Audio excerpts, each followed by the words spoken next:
Hey, only 20 minutes late. That's not too bad, right? What's up, everybody? How you guys doing? Uh, Sorry I'm late. Let me get a tweet out real quick. Dearest at Marvel Champions. Um,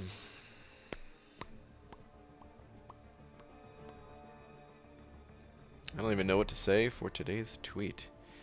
Let me say this. Do you think it is wise to trade for 100 mutant mastery cores? Whoops. Too late. P.S. I am now live. Okay. Tweet. Alright. Sup? Sup, everybody? David Banks, first one in here. We got Joe Mama in here, Miguel, Gloria Man. What's up, everybody? All right, I'm a little bit late, so we could just jump right in, get it started. Let me check on Alliance Quest first and foremost, because I think I had one more fight to do. Yep, do have one more fight to do. Hello, am tipsy a bits. Star. Is that a celebration drink that you had? Did you get your grades and stuff?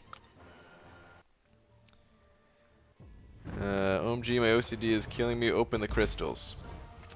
That is not going to happen. Thank you for the suggestion. God. Go away, Red Skull. Oh my god. Alright, thank you. It's that node where you have to hit them every few seconds or else you take degen damage. And I was just taking a little bit of degen damage. That's alright. No big deal.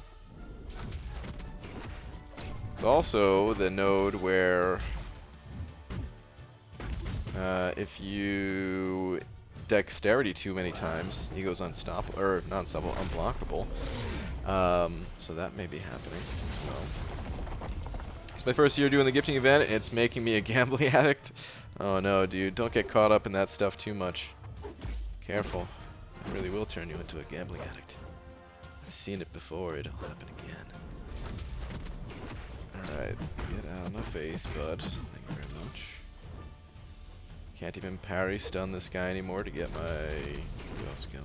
Or buffs going, I'm sorry. Stun with that. Okay, good. Actually parry him again. Try to finish this with as close to a yellow bar as possible, because hopefully I can just jump right into the boss after this fight. Red Skull's a tanky one, though.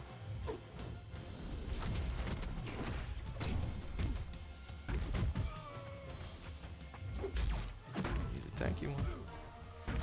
I did get Z grades. Okay. Curious. I'm gonna read this in just a second. Did get Z grades. Needed an 80. Open the grades. So I had 77.5. But he bumped it to an 80. And going to me commencement tomorrow to get Z diploma frame. Actual diploma gets sent later. Star. Yes. Congratulations. So for 10 minutes was freaking out, then 20 minutes happy cry. Yeah. Oh my goodness. I can't even imagine. I can't even imagine. Yeah, if I saw that, oh man. Well, congrats, Star. Woo. BG, how do you do Infinite Streak in the 5-star arena? It's very similar to the other arenas. Oh, this is not open yet either. Okay, well, that's fine. It's very similar to the other arenas. Your first 9 or 10 rounds, you just throw in your crappiest champions. Then rounds 10 through 15, really rounds 10 through 18, you throw in your best champions. It's going to be some rough fights. There's not, you can't really get them, can't really get through those fights super easily, to be honest. Then from there, well, let me actually jump into a quest.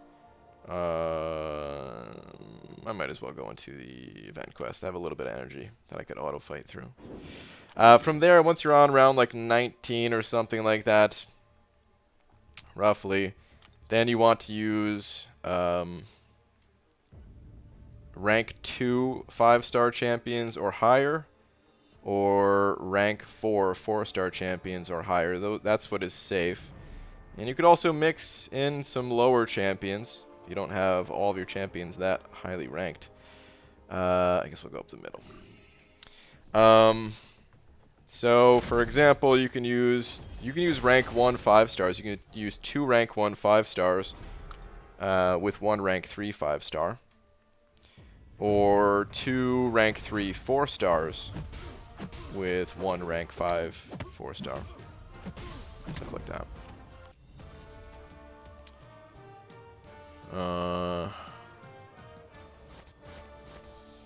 Yeah, I also recommend, when it comes to the 5-star featured arena, I should maybe start saying this more often.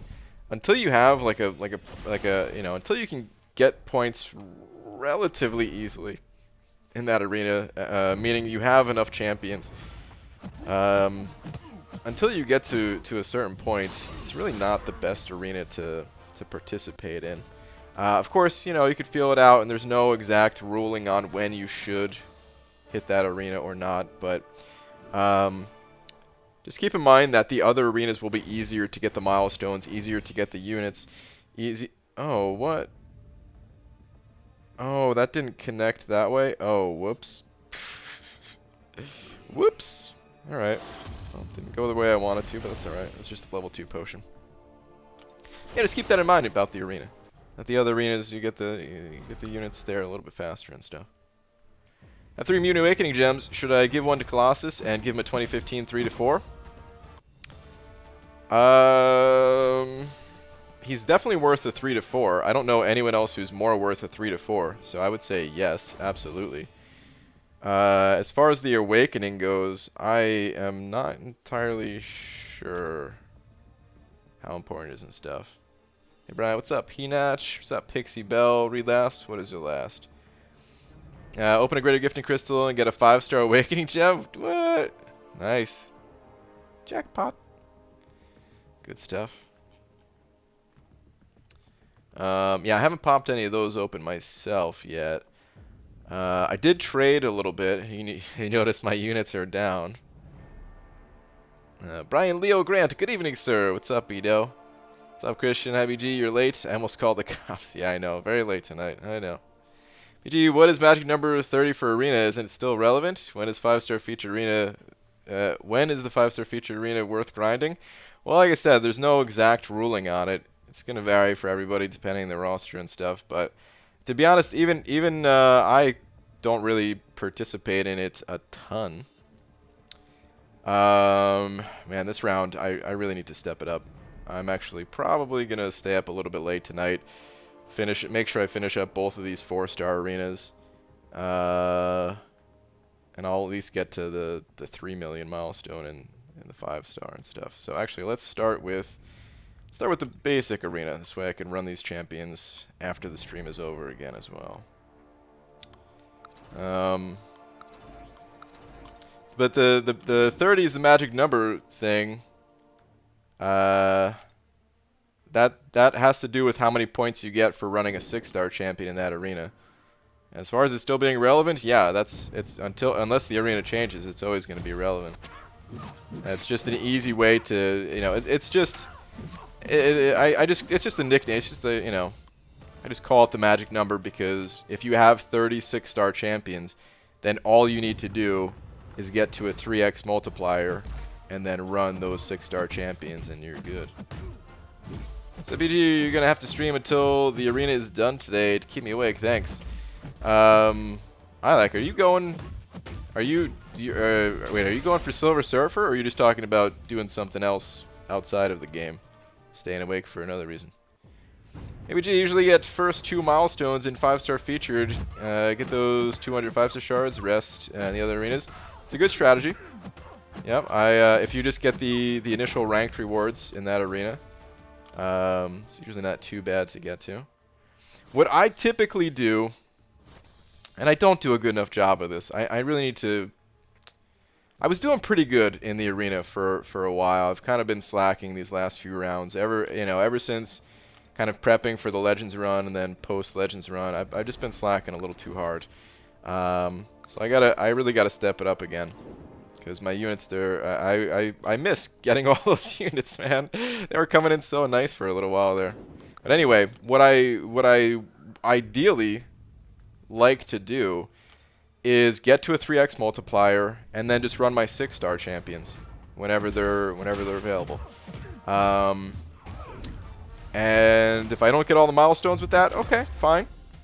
You know, but I'd rather put my attention to the other arenas first, and then if I have time after hitting the other arenas that are more efficient to run, then okay, then I'm fine. I can go back and you know, put my 5 stars to use in the 5-star arena. That's how I like to approach it if I'm not slacking. That is. Hey Brian, is Colossus also good for war defense? I don't believe so. By the way, it's Bulldog, as in the Bulldog? Bulldog or not? Change the name, eh? Okay. 7th circle. Alright, I'm gonna have to remember that. But yeah, I gotta get up at like 7:30 in the morning for the commencement, so I'm gonna crawl into bed, but leave the stream audio going. Alright, Star. Sounds good. Get some rest. Oh man, I bet some weight has been lifted off your shoulders. When stuff like, you know, alright, listen, it's not that I've been in that exact situation. I didn't graduate from college or anything. But other stressful situations. And we've all been through stressful situations. And I don't even know if it's like really set in for you yet. Has it? Or are you still like feeling the stress? Because yeah, sometimes it takes a little while to decompress all that, you know. Yeah, deleted the channel. Okay, alright. What's up, BG? What's up, Carl?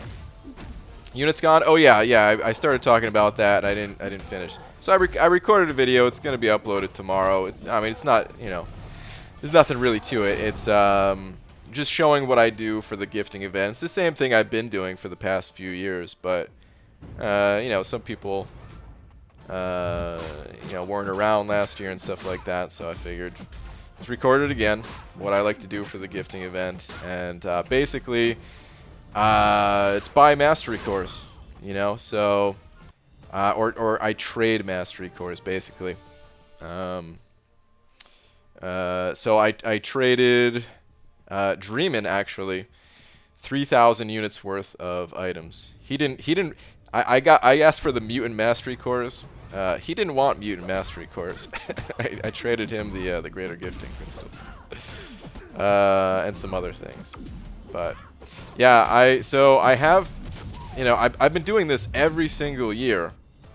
It's my fourth time doing this, where during the holidays I just trade mastery cores for whatever masteries I need, and it's gotten to the point where I've unlocked pretty much all the masteries. I just have 2 of the crappy masteries left, but I want to get them unlocked. So. Mutagenesis and I think Cosmic Awareness is the name of it. So I'm working on getting those 2 unlocked. BG, is it illegal to gift yourself main account to second account? No. Yeah, that's totally fine to do. As long as it's a legit second account and it's not like, you know, of course there's always those people out there that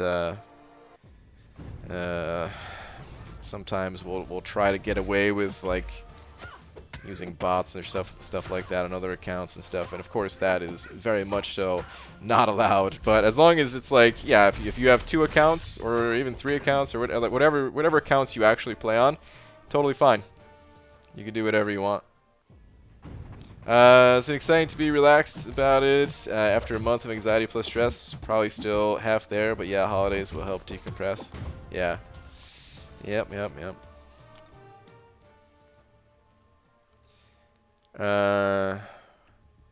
Is this the month where BG receives gifts? Does he accept? Does he donate? I'm about to find out. Actually, yeah, I see Chris already answered. Edgar usually does an equal unit exchange and only with his alliance mates. That is correct. Yeah, it's all in the video too. It's as long as it's a 1-for-1 trade, it's basically like I'm just buying it myself, except also qualifying for the gifting rewards. I mean, the only reason I don't want to be gifted things normally is just because I want to kind of get all the stuff myself, and this is still following that same line of thinking of getting all the stuff myself, you know.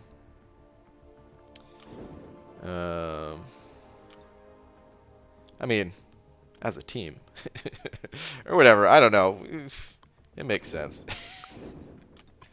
Anyway. What up, BG and Co? Just realized what the clobbering time thing synergy is capable of farming potions. Never been easier. No suicides even on, and fights over in less than 40 to 50 hits. Insane. Yeah, man. This synergy is pretty darn powerful. Thing is a beast. He's an absolute beast. BG, long-time watcher, first-time commenter. Well, welcome, JJ. I wanted to say it is good to have you in the PNW. Thank you for your hard work. I look forward to your uploads, streams daily when decompressing.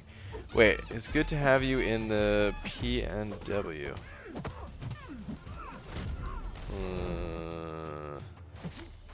Hold on. Should I know what this is? Oh man, last time I didn't know what an abbreviation was. Somebody got me with these nuts. This isn't one of those again, is it?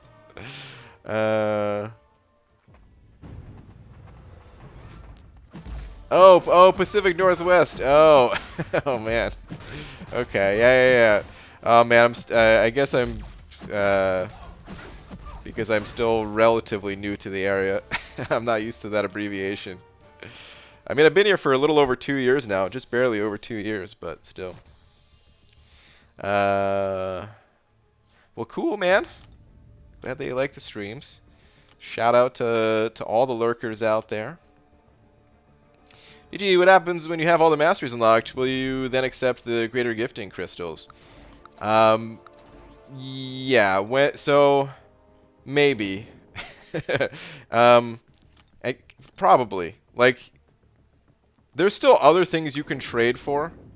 So what I'll do, like next year, let's say Kabam doesn't release any new masteries. I'm kind of crossing my fingers hoping that they'll just release new masteries, right? But let's say they don't release any new masteries, and I already unlocked all the masteries. I would probably set my priorities to, if I need boosts, or I mean the potions, they're pretty expensive, so probably not the potions. And I guess if I'm doing itemless stuff still, maybe not those either. Maybe here's what I would do. Okay, so the Abyss is going to come out sometime this year, I say this year, it's almost 2020, you know what I mean, early 2020, right? It's going to come out early in the next few months. If I have not completed that yet, then I would probably trade for revives and do the Abyss with those or something. I don't know. Actually, maybe I wouldn't do that, because maybe I would just save up a bunch of stuff and slowly tackle it over time. And then, yeah. But, yeah, essentially, yeah, oh, cutoffs, yeah, good call, cutoffs. I would start to trade for greater gifting crystals after that stuff. I just got to make sure I'm stocked up on the other stuff first. The gifting crystals, you know, they're not a terrible value, but I also just feel like I'm alright without them. So I try to save those for last, kind of. They're like lowest priority on the gifting list for me.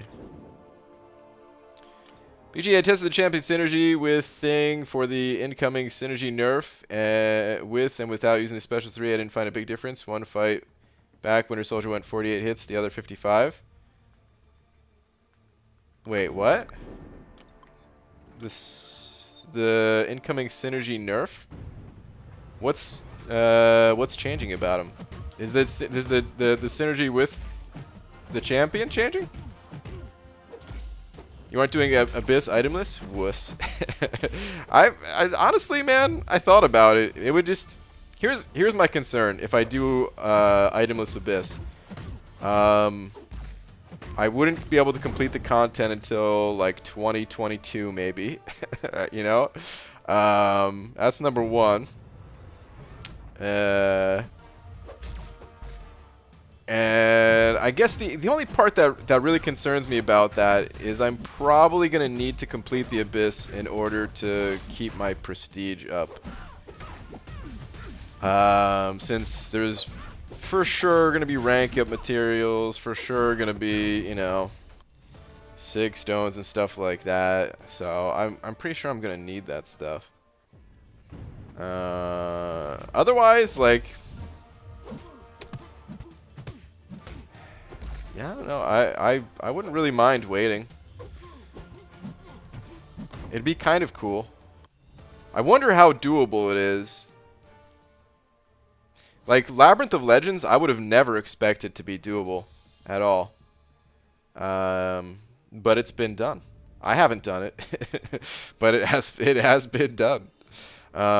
It is possible. So, like, eventually the Abyss, I'm sure the Abyss initially is going to be like, okay, there's not a chance in hell to do this itemless. And like I said, probably not for the entire first year or even 2 years that the content's out, but eventually you'll be able to overpower, right? And it would be kind of cool to, like, build up to that point in a way. I don't know. Something silly about it, and at the same time something that I think I would enjoy. But anyway, I don't know if I could do that to my alliance. There's probably also going to be an exclusive champion somewhere in there, and I don't know if I'll go for that, but BG Kabam is fixing the synergy so that the fury gained by the champion synergy will not enhance with the special 3. But only the Thing's Fury, as it is now all Fury is 100% as written in the description. Seen put out a vid and now Kabam is nerfing it. Wait, I'm not even trying to understand. Hold on. The Fury gained by the champion synergy will not enhance with the special 3. Wait, did the special 3 enhance his Furies? Hold on. I gotta go read Thing. I don't even know how this guy works, man. I use him in war, every single war. I've been using him in war every single war for the past, I don't even know, past couple seasons now. I think this is my 3rd season using him, or something like that, but yet I still don't know all of his abilities. And I use the special 3, so I use it pretty much every fight. I just maybe didn't understand how it worked. Let me read this.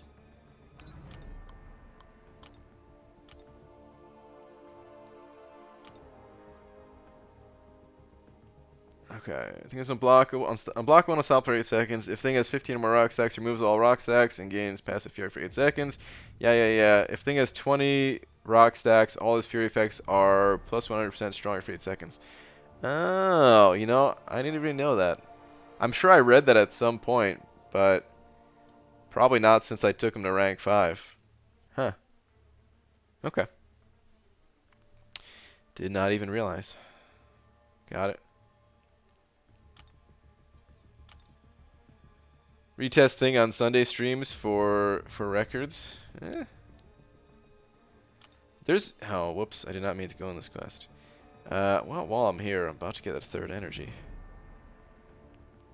Going down, Sunspot.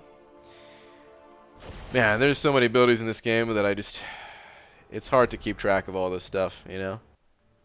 BG, can Aegon take down X23 in Labyrinth?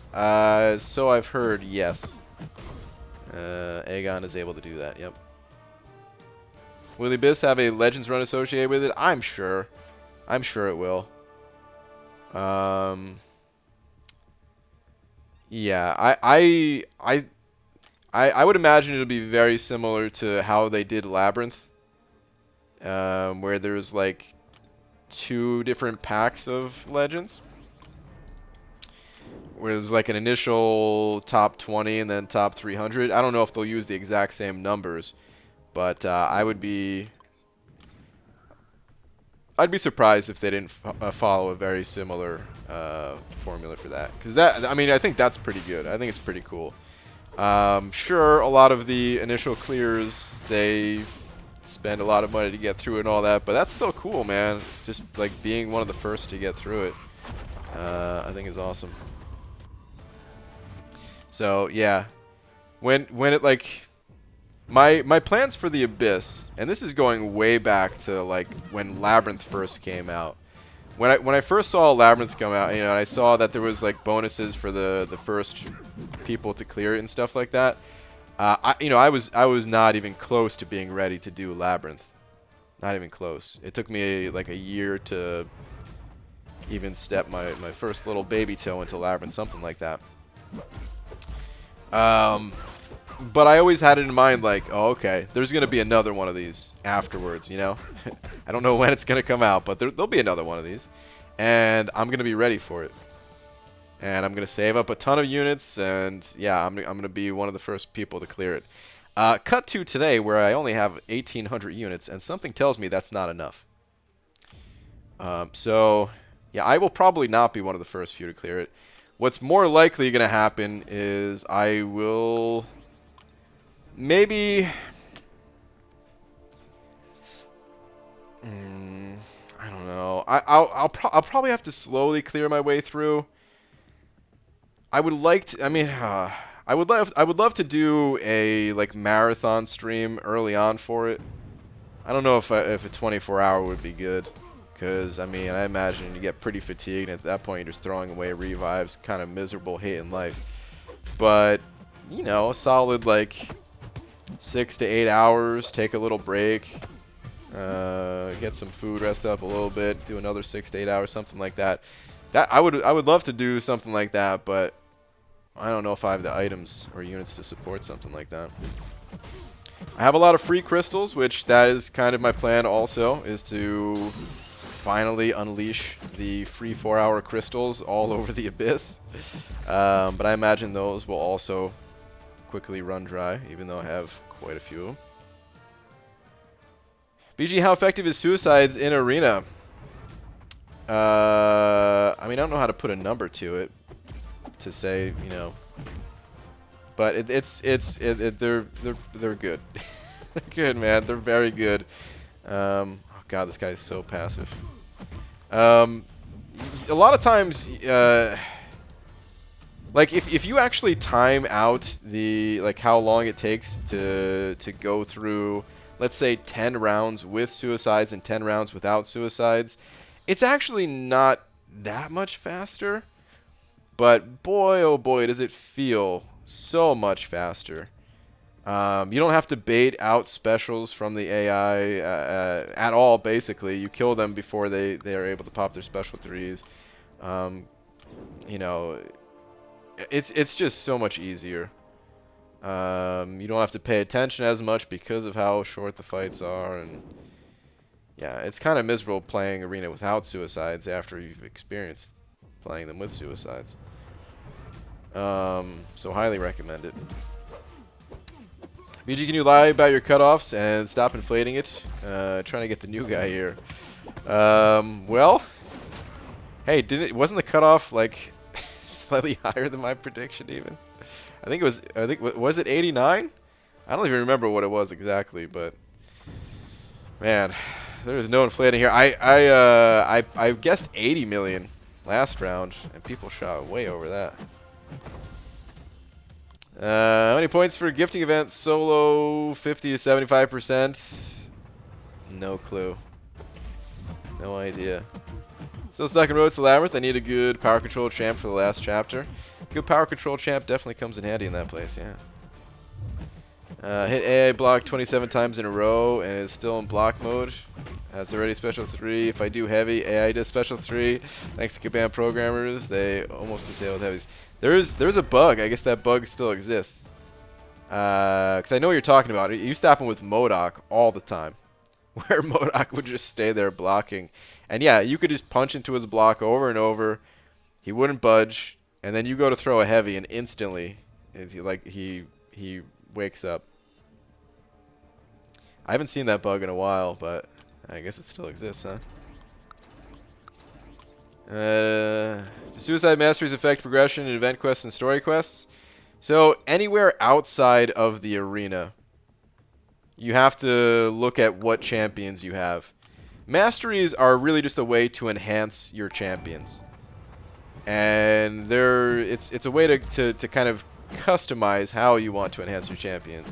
And just like the Deep Wounds Mastery is only effective for champions that trigger bleeds, the Suicide Masteries work very similarly to that, where they're only really good if the champion you're playing is what we like to say suicide friendly.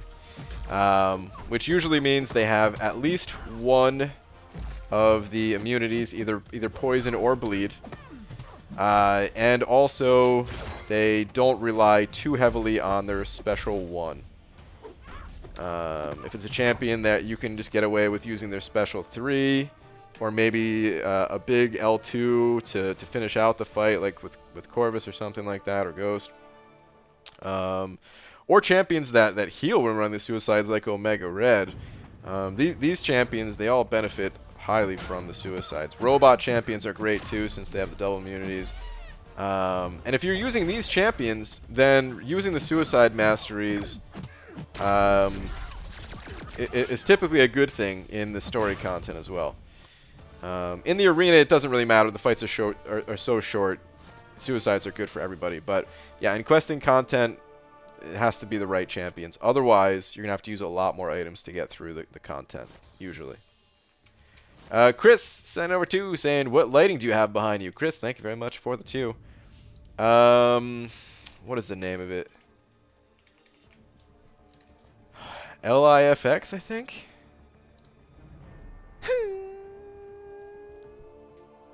Slap. Thank you very much, Chris. Let me hold on, let me Google it real quick.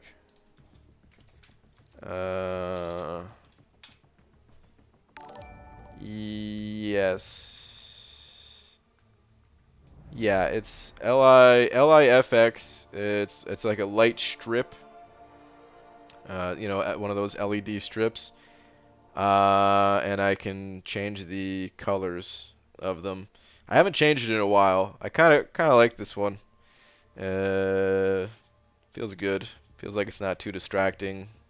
Kind of fits with the background of the contest reasonably well and stuff. But yeah, that's the name of it. I know there's other ones out there. I can't remember exactly why I picked this one over the others. It just seemed good. Poised Gourd.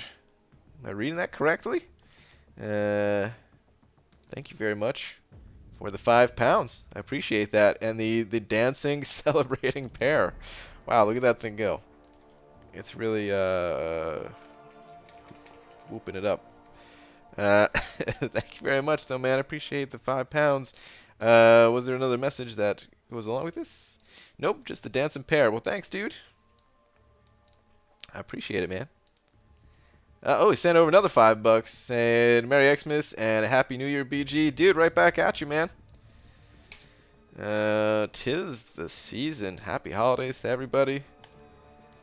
2020. Let's kick some butt, man.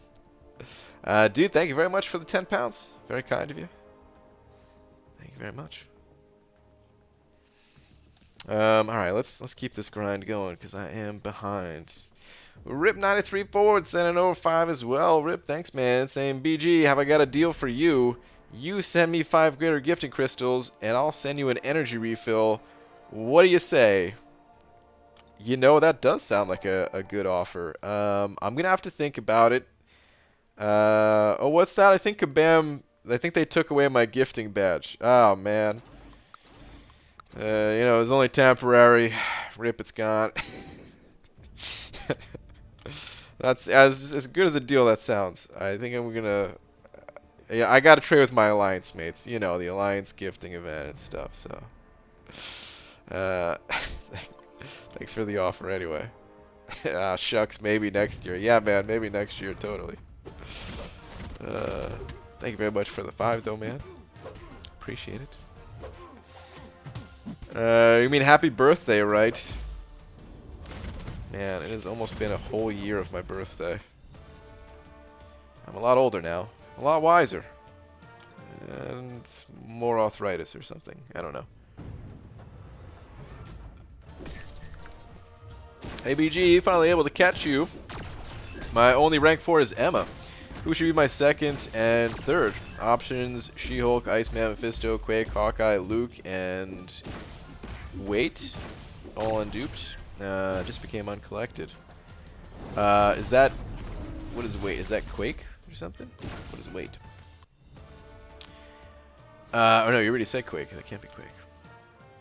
Well... Okay, Emma's your first one, right? So you have some immunities covered there.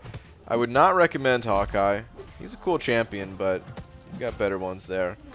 I would also not recommend Luke Cage. I think Luke Cage is a cool champion, but he's usually fine like one rank below your max kind of champion, you know?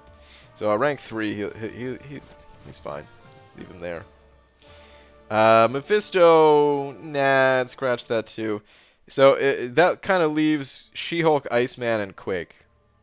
And if you're good with Quake, it's probably the way to go. But, and waiting. Okay, I see. Now I understand. So if you're good with Quake, it's probably the way to go. But really, only if you're good with Quake, or if you want to learn, you know.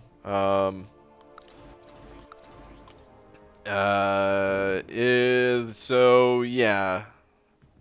If you're not good with Quake, you have no desire to learn Quake style and all that, then that would leave She-Hulk and Iceman. And yeah, I'd say those are fine enough champions.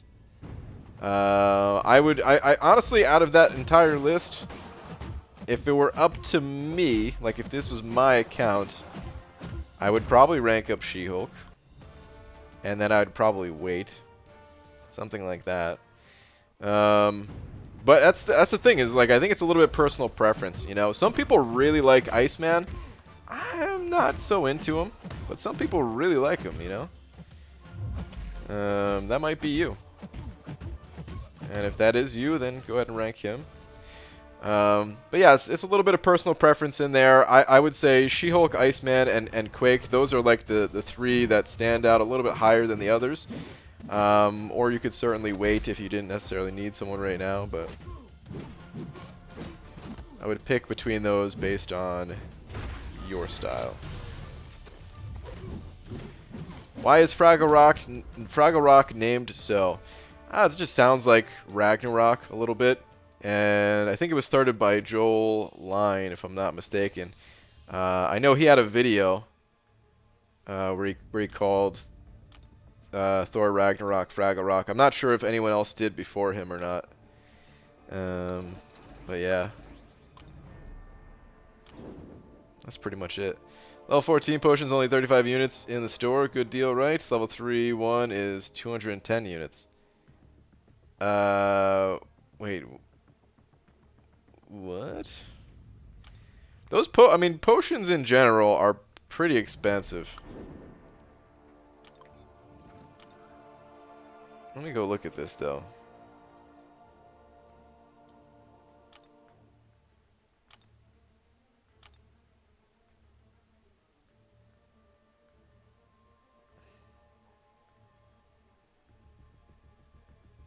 It says 300... Oh, wait.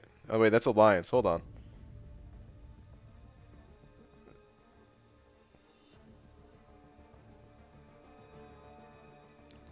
Yeah. The regular are 26. Hold on. What numbers did you say again? Yeah, level 3 is 210 units.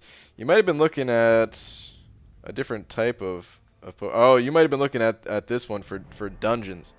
Those dungeon ones are absolutely not worth it. The potions. Here's the thing about the potions. I mean, sometimes you do gotta do. Sometimes you gotta pick up the potions, I suppose. But I'd really highly recommend avoiding buying potions as much as possible. Try your best to avoid buying the potions. You know, they don't heal for all that much. 1735 for 35 units. A lot of times when you're going through a quest, you only need one champion alive, you know? And this 40% level 2 team revive is probably going to do more for you, you know? I'm sure that's going to restore more than 1735 health to your champions unless you're a little bit newer to the game. So yeah, this revive or even the team revive would be a better value usually. But yeah, it gets a little bit deeper than that. So I recommend avoiding buying potions and to some extent revives as well. Again, if you need it to get through something, it's understandable. We all from time to time have to buy that stuff.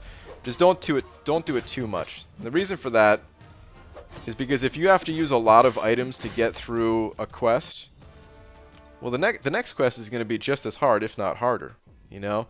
So you might not have been ready for the quest that you just got through, and you're just setting yourself up to be even, you know, in an even harder situation where you're going to have to wait anyway, or just keep dumping more and more and more units to get through, which is not good. So if you feel like you have to use a bunch of items like that, just wait. Honestly, you know, spend your energy elsewhere. Even if it's not, you know, just anything you can. Anything you can do if there's a monthly event quest going on and a lower difficulty of it, the daily catalyst quest, whatever you could do, just turn your attention elsewhere and come back to that quest when you're ready.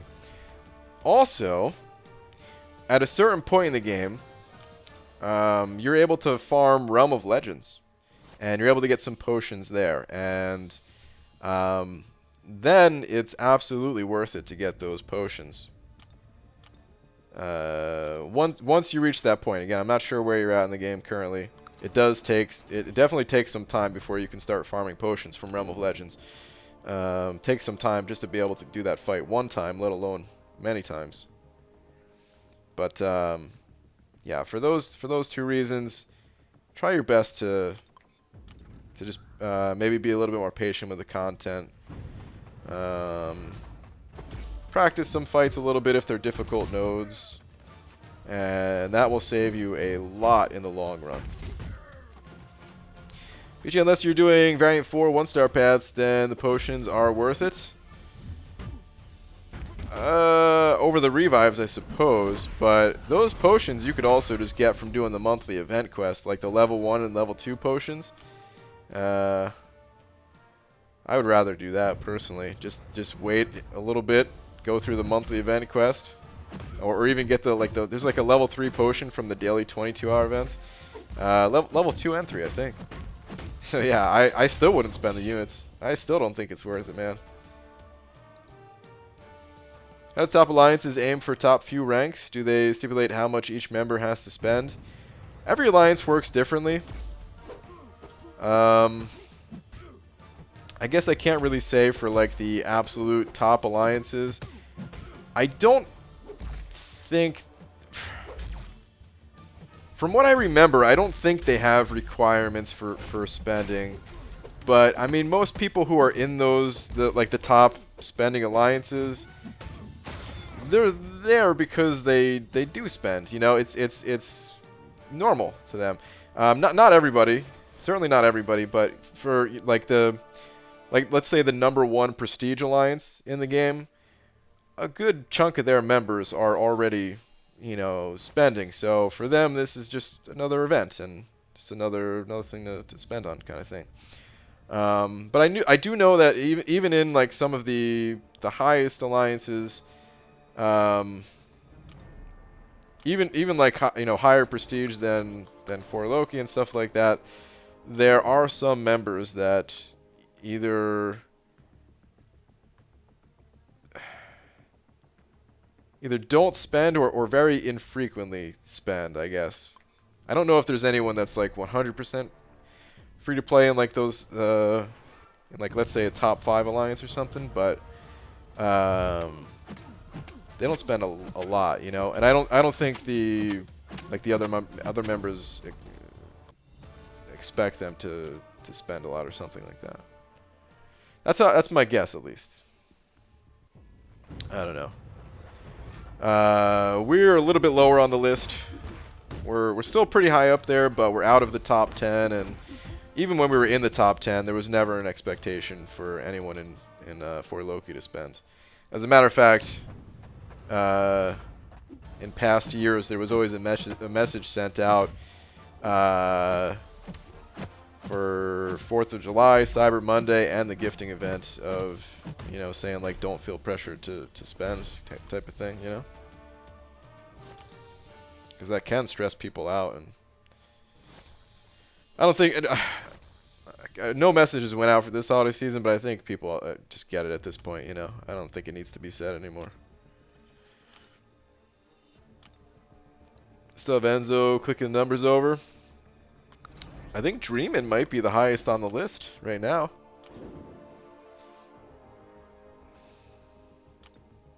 I think he might be there.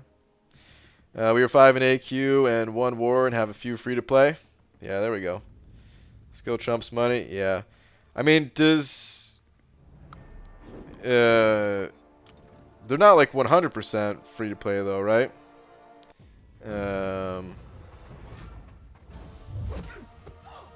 Kind of was always curious about that, but they don't, you know, they don't spend regularly, right?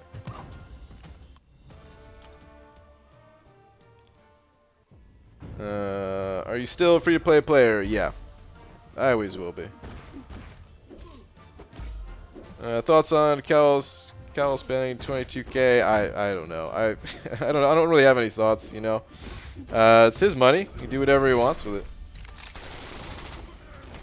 I have no idea how much he spent, or if he said that, or if it's like a rumor or anything. So, but regardless, it's his money. He can do whatever he wants with it. Nothing wrong with it. ABG, I have 10,565. Considering Omega Red as my next rank 5, is Sig 80 enough to be worth Awakening and rank 5? Hold on. Have 10,565. Considering Omega Red's next rank 5, is Sig 80 enough to be worth Awakening? Yeah, I would say Sig 80 is enough. Yeah, it's a little bit on the lower end, but still, it's still enough. Yeah. I'd put the minimum somewhere around like 60 to 80 for when it comes to awakening that guy, and yeah, 80 is definitely enough. Haha, broke 10.3k prestige, Roboto, nice man. That's awesome, dude. What's up, BG? What's up, Ronald? To rank up in skill to rank 4. Who do you have? I don't know who your options are. Nice that you recognize you're dragging your alliance down. You'd be rank 1 if you spent your life savings / children's future college fund / became a male gigolo to feed the gifting gods. Well, I'm not having any kids, so I don't have to feel bad about spending their college tuition on it, eh? Woo! Let's do this thing. The way I see it, you know, listen. Some people may spend their kids' college funds, but you're just feeding Kabam's kids college funds. So one way or another, someone's going to school, you know. Someone's getting educated, whether you spend on the crystal or not. So it all works out in the end. It's all good. That, or somebody's just one day gonna get buried with a gigantic pile of money, and nobody's nobody's going to college.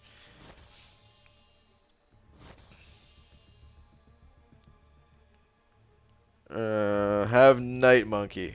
Okay. Do you have anyone else? I'm not that into Stealth Spidey. Some people like him. If you like him, then sure, rank him up. But I'm not really a big fan of him myself. Tuition is cheap in Canada. I've heard that.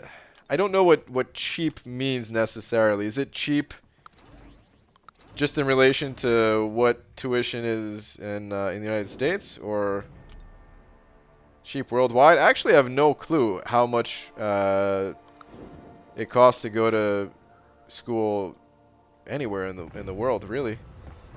Outside of, you know, I have some ideas of, you know, in the United States, just because of course I know people have talked about it, people I worked with, people, you know, family. But I actually have no clue how much it costs elsewhere in the world. Oh man. Getting hit by Iron Patriots, special 3. Obviously doesn't know BG's real job is being a gigolo, front for his job as professional YouTuber. It's true. Yes. As public college, no worries. That's true too. I mean, you know, you can go online and you could go through the courses. Even YouTube, you know, they've got like Harvard and courses from Yale and stuff like that. You know. BG, do you regret ranking up Mysterio? No, I don't regret ranking Mysterio, but I don't use him very much. He kind of sits on defense. I think he's still on defense. I don't know, my defense changes a little bit. Or it has changed a little bit in recent times, but I'm pretty sure he's still there. Anyway, bottom line is I don't use him a whole lot, but I'm also kind of hitting the point in the game where it doesn't matter a ton who my next rank 5s are, you know? So even if I'm not using a champion a lot, just using them a little bit is kind of good enough at this point, you know? I've got my main champion set up, and now I'm just, you know, ranking up these kind of fringe champions that get used from time to time or get parked on defense. Prestige, actually that was the real reason why I ranked up Mysterio. That wasn't the only reason. But you know, that was like the biggest reason why I wanted to get him and rank him up and stuff. My tuition was $20K a year for in-state. Out-of-state is like 3x that. Tuition, room, fee / textbooks. Yeah, that's rough. That's a lot of money. And I've heard higher numbers than that. Well, I guess what you said, 3x that out-of-state. Good lord. Oh my god. Yeah, I think the number I hear most commonly is like 20 to 40,000. That's what I usually hear. BG, I have one 5-star Awakening gem, and it's a mutant. Who would your top 3 champs to awaken be? I only have about 56 to put into them. Well, I mean, number 1 would be Omega Red if you run Suicides. If you don't run Suicides, then it probably wouldn't be Omega Red. Or I mean, it might still be. I don't know. It's so hard to tell. 'Cause he's still good. He's just not nearly as good. But anyway. Namor, certainly a great option. Domino doesn't need it. She's another popular mutant. She doesn't need the Awakening, so I definitely would not give it to her. Even if you wanted to rank her all the way up. I don't know enough about Sunspot to say about him. Kind of in the same boat with Havoc. I don't know enough about Havoc to really say. I don't know. I think if it was me, it would be like Omega Red, Namor, and then wait. You know, if I didn't have either of those 2 champions, that's probably what I would do. But, you know, as always when it comes to the Awakening Gems, I think it's important to think about it in maybe a slightly different way rather than think about which champions are worth it the most. You know, it's more about what is going to change for you if you awaken a champion. Because most champions can technically be worth it.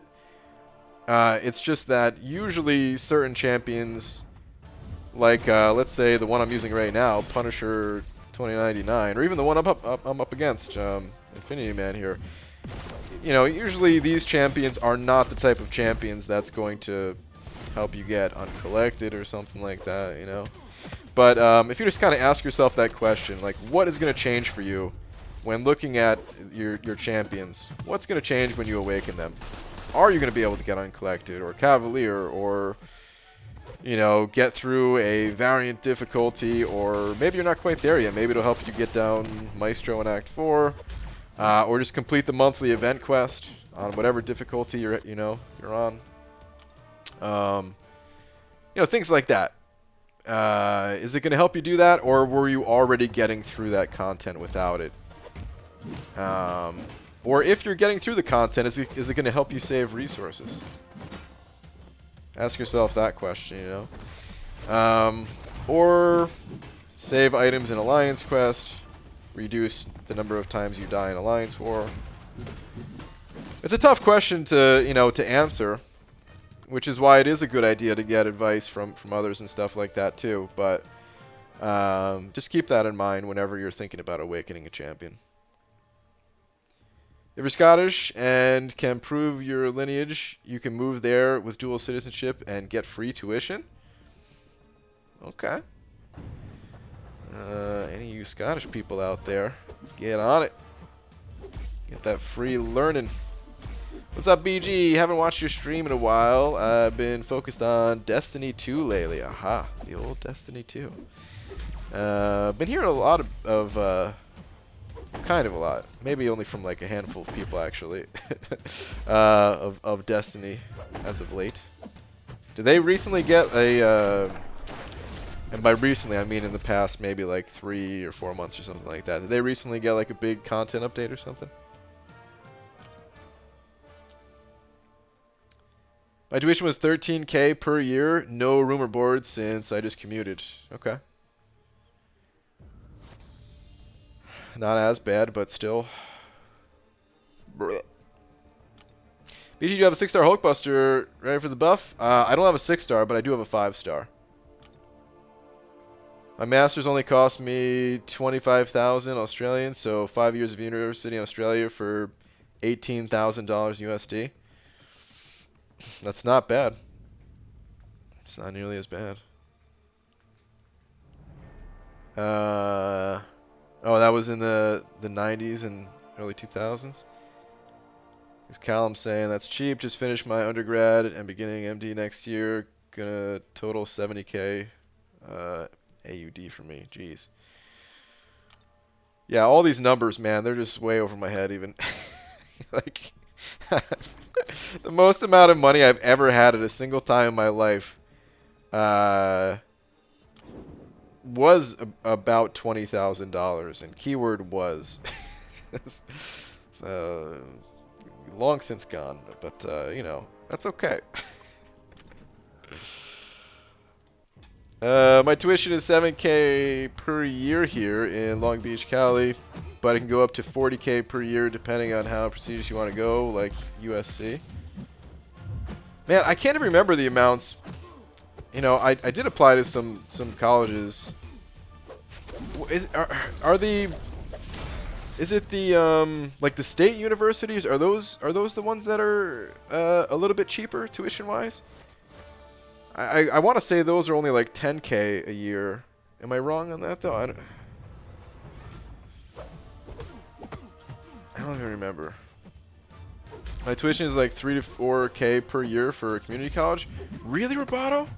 What? Dude, I mean, I guess this is some years ago now. At this point, this was around like 2005, 2006, 2007. It was $100 a credit for community college for me. And I never bought the books. So, yeah, I never bought the books, and commuting and all that. I don't know if you go there or anything for board, but yeah, for me it was just $100 a credit, which I didn't even really feel all that bad about not showing up. It still was throwing money away, don't get me wrong, but at least it was like, well, okay. This the 3 credit class that I just dropped, at least it was only $300. Back then I was still living with my parents, so $300 was like, eh, not that bad. Don't have to pay rent. That's just for the classes and not including books. Man.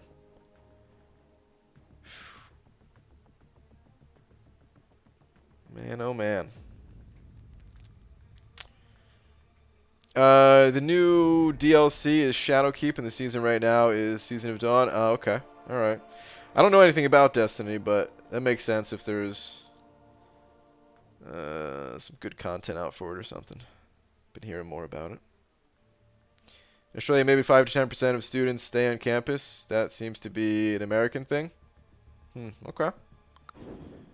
I don't know what the percentage is here, but I do think it's higher than 5 to 10%. I think that's why a lot of people go to college, to be honest. The college experience. More so, well, maybe not more so. I mean, of course, people want to also get a career and stuff like that, but still, I'm sure there's a lot of people that that are in it for the college experience. Oh, wait, it's $85 per credit, I think. Oh, wait, hold on. Maybe I just didn't do the math right. Hold on. Oh wait, 3 to 4K per year. Okay, actually. Okay, I mean that was pretty much what I was paying that. Okay. For some reason I was thinking semester, 3 to 4K a semester when you said that. 3 to 4K a year. Yeah, that's okay. I was probably paying something a little bit similar to that. My first semester, I think I took how many credits was it? Oh man, now I don't remember. I want to say 16 credits. Something like that. And then I think I dropped it back down to 12 after that or something. So, yeah, that would have been about 3K a year. There's required first year live on campus thing at many colleges. Ooh, I didn't know that. Interesting. Sup, dude? Sup, Panama Pooch? I really appreciate all the vids and everything you do, showing us that not everyone has to be well to be good at this game. Oh man. Yeah, you certainly don't have to. I still think though, man, there's nothing wrong with spending. You know, I don't know if some people. I get it when it gets to the point of like, you know, sometimes it can look a little ridiculous maybe, but still, there's nothing wrong with it. Ain't nothing wrong with it, man. Let people do whatever they want with their money, and it's what allows people like me to keep playing this game without spending. Yeah, it was 3 to 4K for my bachelor's each year. Don't get me started on Masters. Yeah, that's not too bad, 3 to 4K. Although I guess compared to other... Hold on, you know what? I'm gonna type in... I'm gonna Google average college tuition. I'm gonna say well, let's do U.S. first. Average college tuition U.S. Oh god, they're breaking it down by like state and school and stuff like that. Oh my god. Yale for the 2016 to 27 year was $49,480. Oh, I hope you get a good job after that.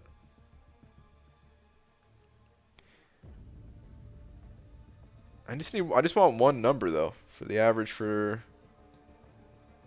according to College Board post tuition fees for 2018-2019 at state colleges are an average of 10,230, and I'm not going to click on this, but it looks like 26,290 for the not at state colleges or whatever. All right, well, let me look up Canada. Average college tuition to Canada. It's definitely lower. Tuition fees in Canada, if you're a Canadian citizen studying in Canada, you can expect to pay an average of 6,463 loonies per year for an undergraduate degree and $7,056 per year for a graduate degree. What is the translation? What is 6,500 Canada to US. Or let's say 7,000. 7,000. So it's about 5,300 bucks. I mean, it's still expensive. Still expensive. It's certainly cheaper, but still pretty pricey. Lakers bodyguard sent over 2 saying happy birthday with a whole bunch of celebrations, cake, balloons. Almost forgot. With some Space Invaders in there too. Lakers bodyguard, thank you very much, man. I can't believe you almost forgot my birthday, man. I can't believe it. Thanks, man. Even though it's not my birthday. Appreciate it. Also, you said community was 1K. Okay, all right. Mine's almost 6 to 8K per year. Am I getting scammed? I don't know, man. To be honest, when it comes to school, I don't know if people are getting scammed or not, man. Like, I mean, it does set you up in life, and if you can make a lot more money, then it's worth the investment, right? But I also feel like a lot of people are kind of pressured to going to school when they're not ready and they don't know what they want to do and then end up just wasting a bunch of money and then moving in a different direction. And are those people getting scammed because of how pressured they are to go to college? I don't know, man. Maybe.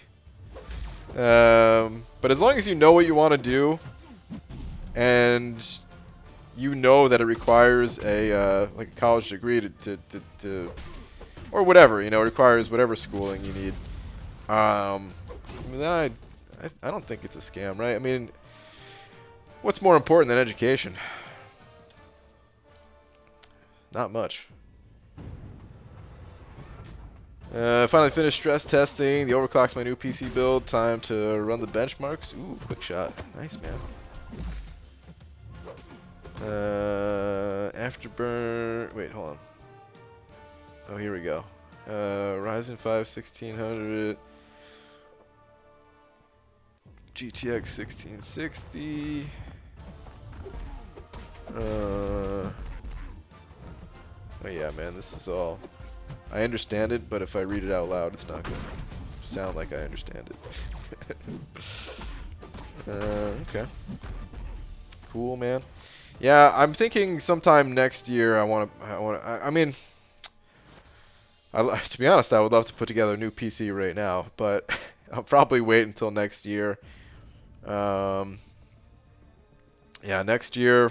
I think next year I'll probably get like I'll probably upgrade my phone, and PC. It'll be a big technology year. Get all that stuff. It'll be about time. So awesome sauce. Sending over to thanks, man. Saying what's more important than education? Rank 3 6 stars. You got me there. You're absolutely correct. Dude, rank 3 6 stars worth all of it. Thanks for the 2, man. Appreciate it. Sister paid $120K for a teaching degree, and 10 years later became a principal. Oh, sweet. I don't even know what that pays, but I imagine she has no regrets in paying all that for her degree. 120K by the time it was paid off. Interest, bro. Yeah, 12 years. Oh, okay, so that was after the interest. Okay, I was gonna say that sounds like a lot of money, but yeah. Oh yeah, man, that interest. That's true. It's like it's yeah. Always forget about the interest on things, right? Christopher Cordova sent it over 2 as well. Thanks, man. Saying, what do you think of DT getting impeached? We're talking politics. Yeah, we don't really talk politics around here, man. I just don't follow it, so I have nothing to really add or contribute to the conversation. I have no clue what's going on. I just kind of stay away from all that stuff. To me, I don't know, man. Never really trusted anybody. And if I feel like maybe at one point I'll get to a place in life where I'm able to put attention towards those things. But right now, I feel like I'm not quite there. Kind of like the if you're ever on a plane, and they say to put the life harness on yourself first before helping others. That's how I feel when it comes to politics. I feel like I still haven't figured out my life enough to get involved with politics. So yeah, thank you very much for the 2, but we kind of keep that stuff out of here.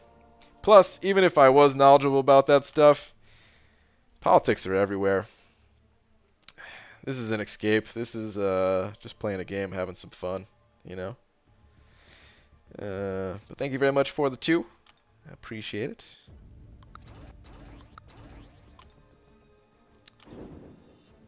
We don't get charged interest on our tuition fees, just indexed with inflation. Oh, okay. That's not too bad. Budget streaming / editing build. My first project is the 2+ hours of iPhone 4K 60 footage I took of the build. Handles it fine. 2 hours of that. Good lord. That's cool though, man. That's cool. Yeah, I want a I need something a little bit more powerful for editing. That's really all I need. Like this computer is still running great, and I'm not. Whenever I do make it, you know, whenever I do build up my next one, I'm not going to get rid of this one. I'm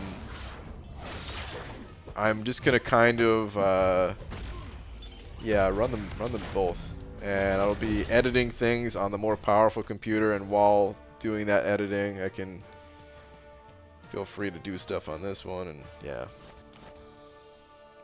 Or while rendering, I guess, because while editing, I can't really do anything except for maybe listen to music. Even that, I usually can't even do.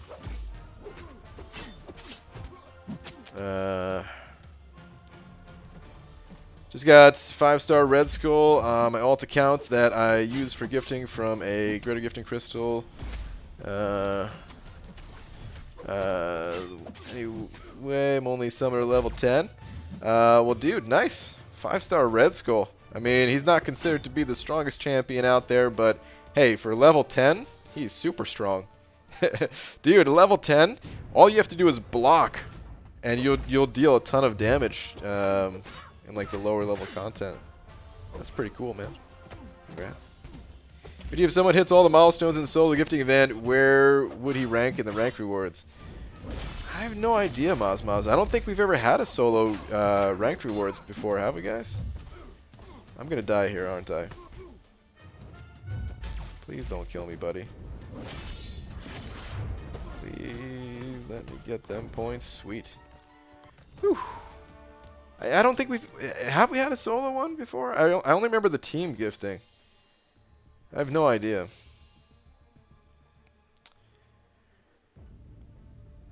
Give me a budget and I can post the PC public link in a few minutes. Use DaVinci Resolve, right? I do use DaVinci Resolve, yeah. Still on the more newbie side of it. I haven't gotten into all the advanced things I can do with it just yet. But I am going to be getting into that stuff too. I don't really want a budget build though. I'm probably going to wait for like the next processor to come out and stuff, you know what I mean? I don't really have like it's just not worth it right now, you know. I guess I'm gonna keep waiting, so yeah. Hey BG, working through Act 5 on my mini account. Only had the account for 42 days and about to finish 5.3.6. Damn, dude. 42 days? You wasted no time. That's pretty awesome. That's pretty awesome. Had him during the CCP grant and have him as a 4-star, but not a ton of experience. Do other commitments.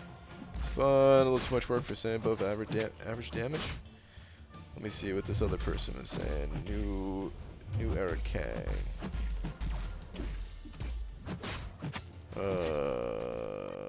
I'm guessing we're talking about Silver Surfer here, but I don't see that other message even. So, whoops. But I pretty much agree with that about Silver Surfer. He's cool. He's fun. The takes more work than he's worth, though, pretty much. It's like more hours into making pointless PC part bigger builds than I'd like to admit. Yeah. I've put together a few builds myself that never actually saw the light of day.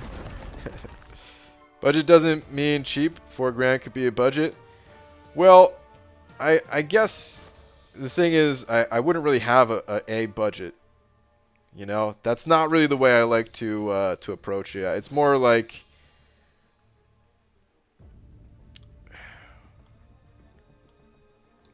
there's no ceiling to how much I want to spend, but because there's, you know, diminishing returns and that stuff, of course, you know, a PC that costs twice as much is not going to run twice as fast, you know what I mean? So I kind of just have to figure out that point of what is worth it and what is not, and then get what I consider to be worth it. And over the years, that has changed, I would say. At one point in time, that might have been like $2,500. These days, I would say it's less than $2,500, but I don't know exactly where that that sweet spot is at the moment. I'd have to do some research. I'd have to figure out. There's videos. I know there's videos of people like testing that stuff, testing in like with DaVinci Resolve or whatever what's it called? Whatever video editing software you use, you know. So I would look at all that stuff and figure out what is actually worth it and what's not. What the fudge is up, Bry Guy? What up, J Divine? What is extremely cold New York weather plus no heat or cold water for 5 days? Wait, what? What is extremely cold New York weather plus no heat or cold water for 5 days? I mean, a 1K a month rent apartment equal? Nick Fury in his second form because I'm furious. Oh, man. Dude, that doesn't sound fun.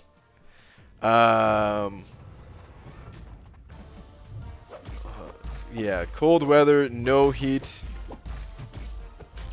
Oh, man. Yeah, that doesn't sound fun at all, dude. I know how cold it gets. I'm used to those winters. Oh, man, dude. I was already getting warnings to pack a little bit warmer than usual to get reused to the colder side of the country. Hold on, I'm getting my butt kicked here by this Nick Fury. Oh my god, dude. Can you not kill me? Speaking of Fury, I feel like I'm about to lose this fight. Alright, bud. We'll play the waiting game. Fine. This is the worst guy to fight in the arena, I swear. Who wants to fight through 2 lives? Go away.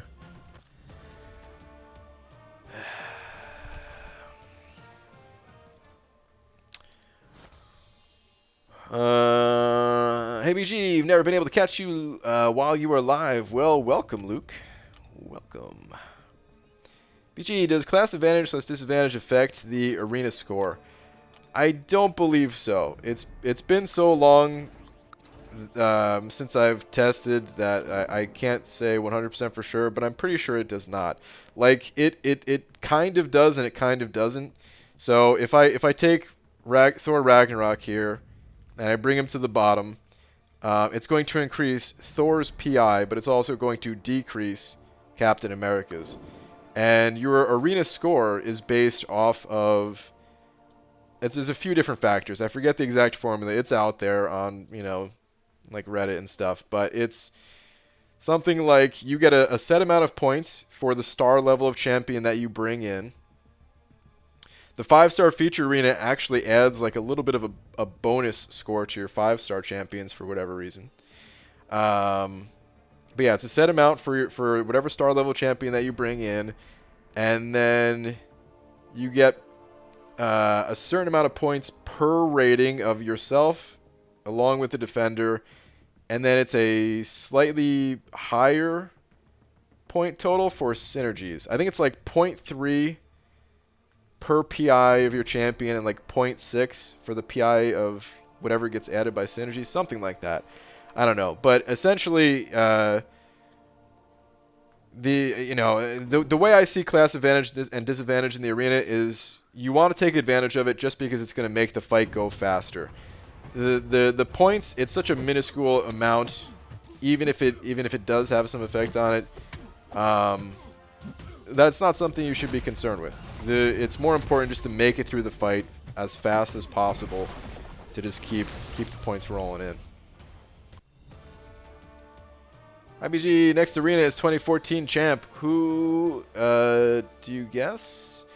Can be Wolvie or Black Panther. Red?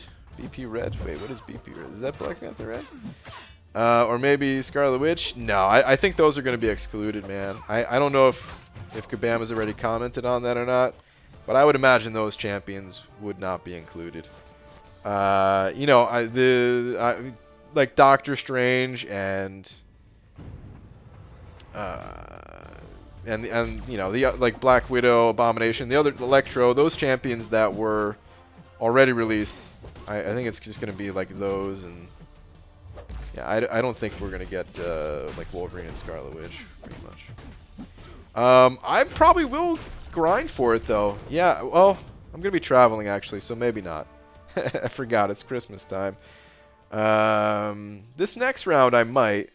The following round, 100% no. But this next round I might.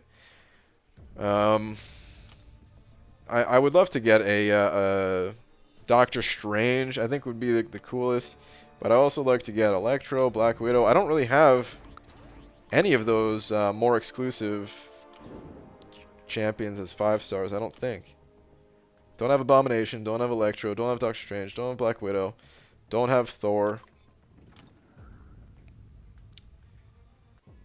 Are there any others that I'm missing? Out of the exclusive bunch? They didn't add War Machine, right? That was like a bug one time they kind of had him available. They pulled back on that.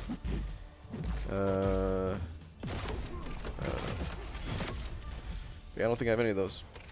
BG, what is your next goal in life? Take over the world. No, I don't know. Next goal in life? On a small scale, my near future goals is just to step my game up in a big way when it comes to video quality content, which you'll know when it happens. I'm not just talking about like the resolution or something like that, the clarity, no, nothing like, just like how I edit videos. I'm working on stepping that up. So yeah, that's like a next like small-ish term goal. And the long-term goal is, yeah, I want to make my own game. That's like the ultimate long-term goal. What's up, BG? Who do you think is most helpful for Act 6? Void, Captain, Infinity War, or Thing? Most helpful for Act 6? I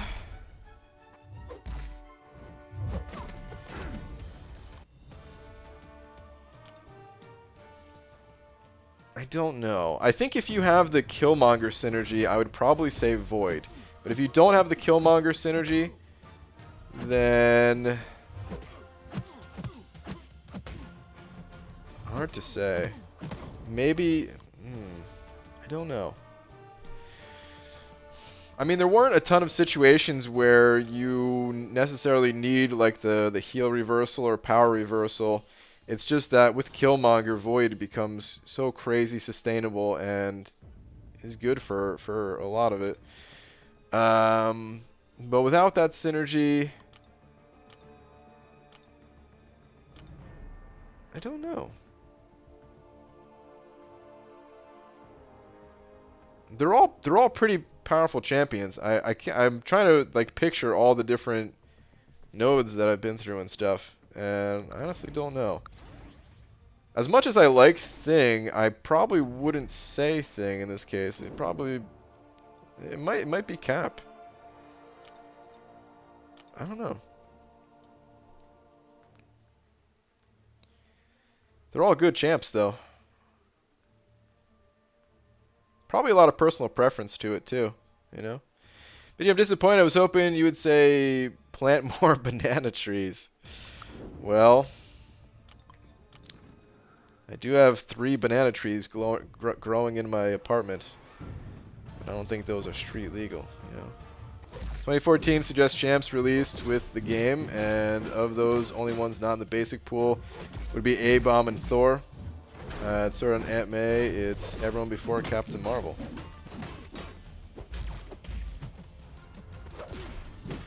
Wait. Hold on one second. 2014 suggests champs released with the game, and of those, only ones not in the basic pool would be A-Bomb and Thor. So was Scarlet Witch released after that? Is that what you're saying? Let me go to Aunt May.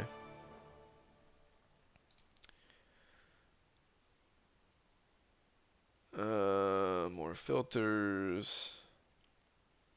Is there one for 2014? I only see 2015.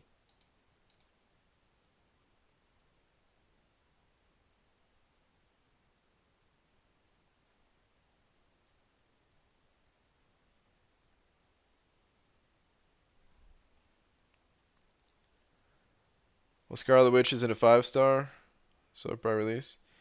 Well, yeah, but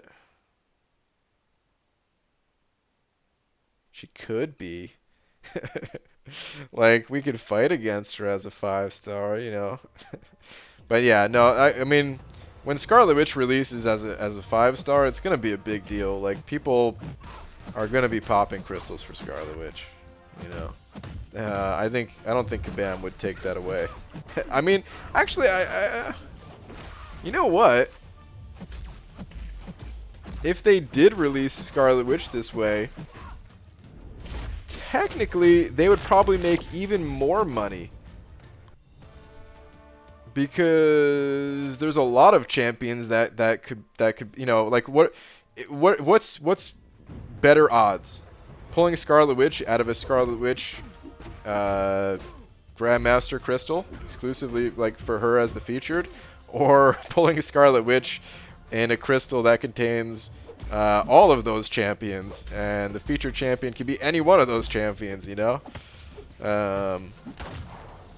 So technically, if we think about it that way, this might be the time where they release it. But yeah, I still don't think so. I think it's going to be the, you know, excluded. She's excluded.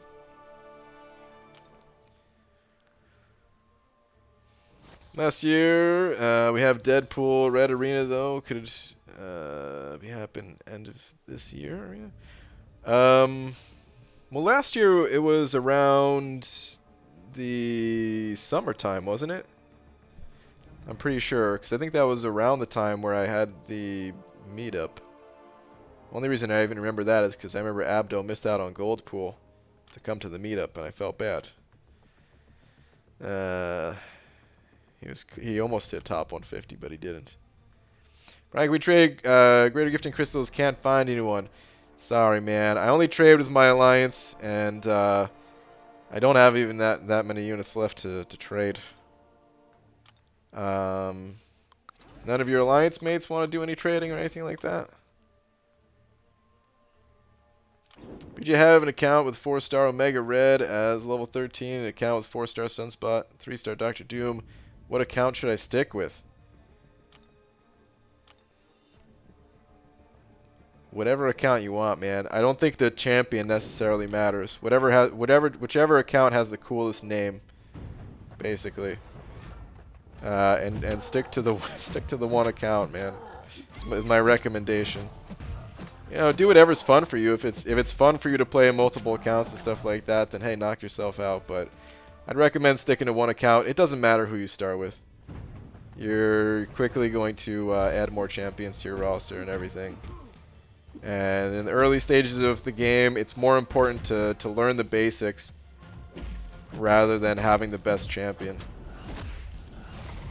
It might even be more beneficial for you to suffer a little bit with a champion that isn't so good, so that you understand just how powerful some champions are, and understand that you could also complete content without those champions. Don't think there'd be another post 12.0 part 2 when that happens. Wait, hold on. I don't think. Oh, you mean like, like if they? Are you saying like if they release those champions and then they're like, on second thought, Scarlet Witch still too OP. We're nerfing her. Considering Scarlet Witch outshines other champions in Variant 4, 4-star chapter, I think she'll be overpowered as a 5-star. I don't think she'll be overpowered as a 5-star. I think she'll be strong, but I don't think so. There's champions that have better utility these days, better damage output these days. She doesn't even have any immunities to her. If I got her myself, I don't even think I would take her up to any, you know, I'd maybe eventually get her to rank 4 with, well, yeah, with a 2015 gem or something, but honestly I'd probably leave her at rank 3. There's other champions that crush that variant that are not overpowered as 5-stars. I was walking through that quest with a rank 3 level 30 Thor, the OG Thor, and he was crushing it. I can't even imagine him at 550.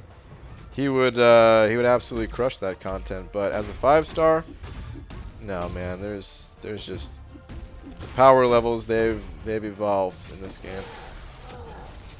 They have evolved.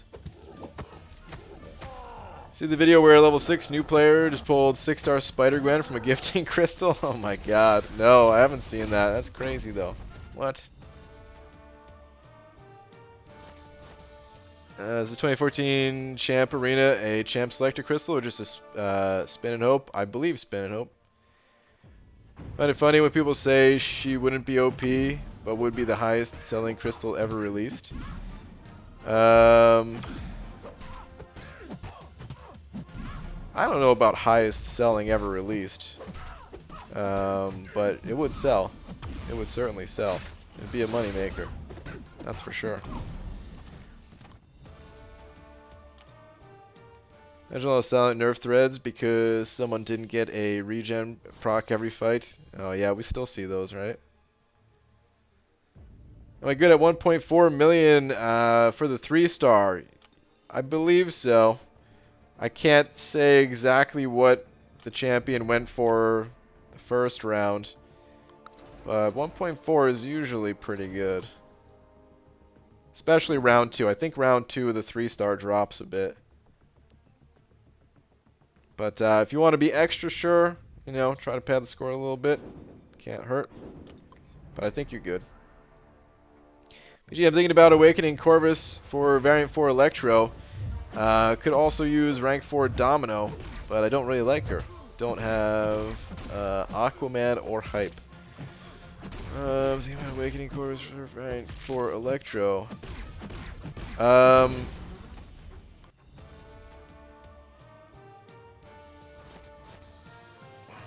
Electro. I'm not sure if I... Oh, he was the boss. That's right. Yeah. I was trying to think what Electro is in there.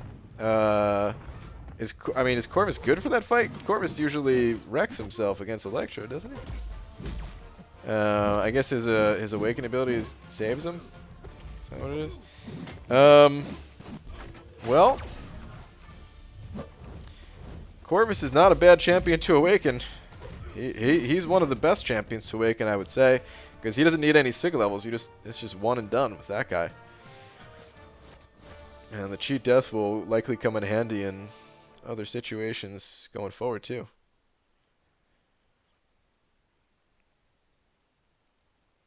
Basically, release champions post nerf 12.0 that would counter Thor, Black Widow, Doctor Strange, Scarlet Witch, and Star-Lord, or at least better than them. Releasing Doctor Strange, Black Widow, and Thor as 5-star now was the sign.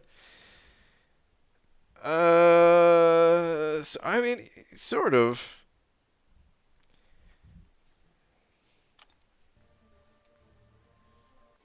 Like, are you saying that the same thing with would apply to Joe Fixit? Like, we don't have we never got Joe Fixit 2.0, so that's why he's not available as a 5-star. Like, I don't know. I don't know exactly the reason why we haven't seen those champions. I think initially it was definitely because they were too strong. I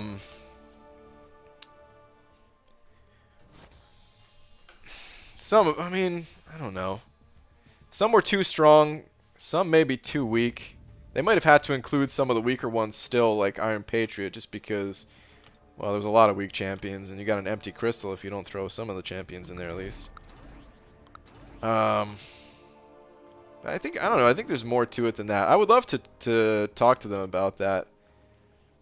See, that's the type of question that I would have loved to ask at Comic-Con, but something that I just didn't really think about. Like, hey, when you guys first made the 5-stars, what was the thought process behind it and all that? I would have loved to ask that. I still think they did it the right way back then. I actually preferred how they did it back then. I thought it was a really smart idea to take the most popular champions and not include them in the 5-star. Not right away. You know, over time, some of them got added. But yeah, man, I wish they did that with the 6-stars. I thought it was a really good idea. And you don't have to, like, let's say you release a champion that you think is too strong.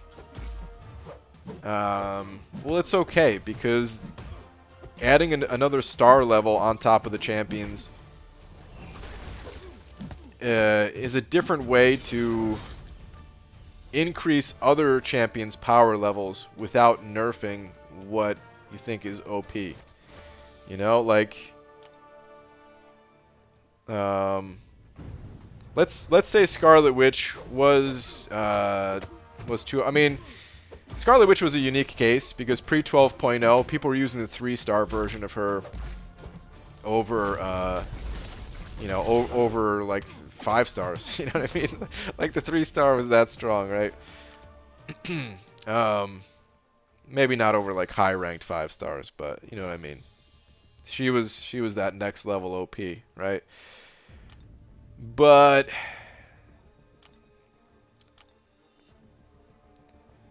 like, nowadays, Scarlet Witch, let's say people thought that she was still a little too overpowered. Well, that's okay, because you just didn't release her as a 5-star, and because she's not there as a 5-star, then the other 5-stars who maybe are not as powerful if things are on equal footing, once you add the additional ranks to them, they take over, you know? And that Scarlet Witch eventually gets replaced. These days, like, I mean, what do you do? If you release a champion that is so powerful that it makes all the other champions that get released alongside it, makes them look, not as good comparatively, well, it doesn't matter, because now that champion is going to be the champion that people are ranking for like the next 2 years.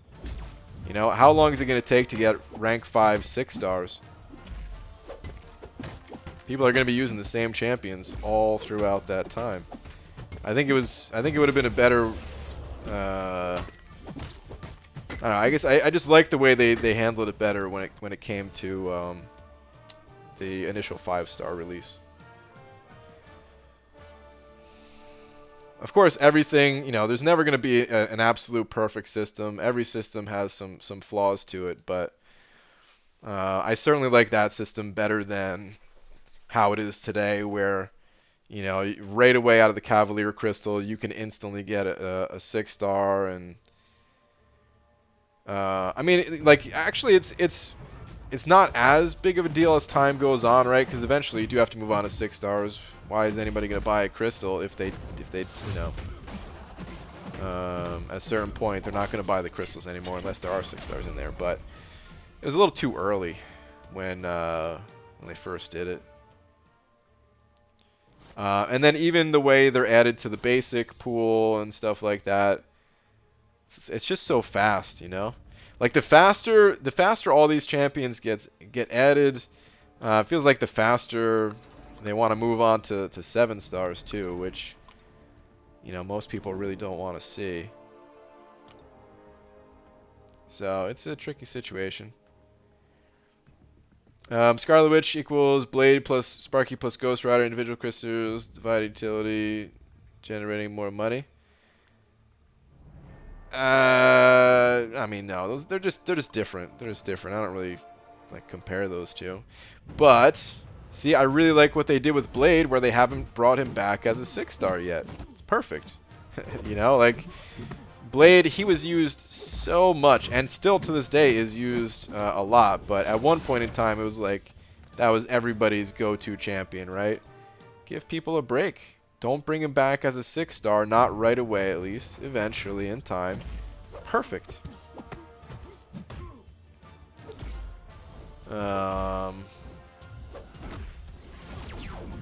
But it's like, man, I already have a 6-star Omega Red. He's not awakened.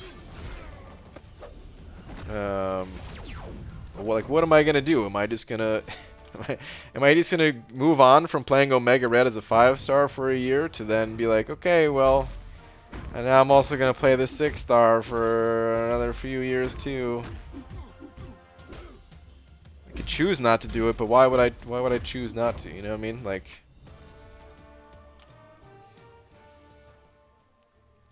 that stuff. I prefer it to be more in control of the game devs. Remembers when a rank 5 4-star was the pinnacle achievement of this game? I remember that. I remember the tier 4 class caught all this wall that was impossible to overcome until we did it. Oh man, that was brutal. A lot of fun. We got Marvel Contest of Blades 2 years ago. Yeah, dude.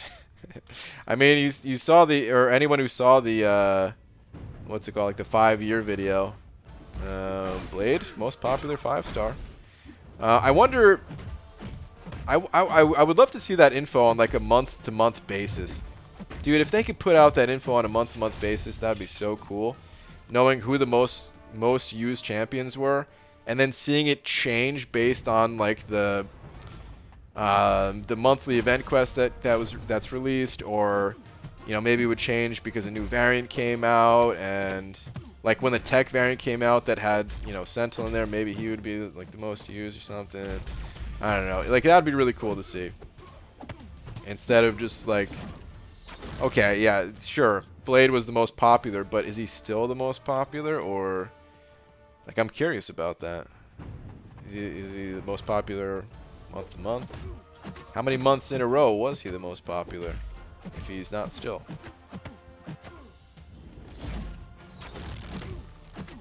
That kind of stuff is really interesting to me.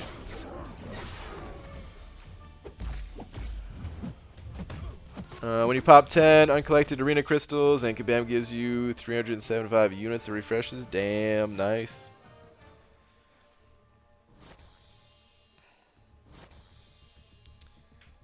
$60 units isn't that much. Wait, what? I'm not sure what that's a reference to. Still is my pinnacle achievement. I mean, hey. Even if it's not your pinnacle achievement, which, first off, if that is, that's cool, man. It took a long time for people to get there and everything.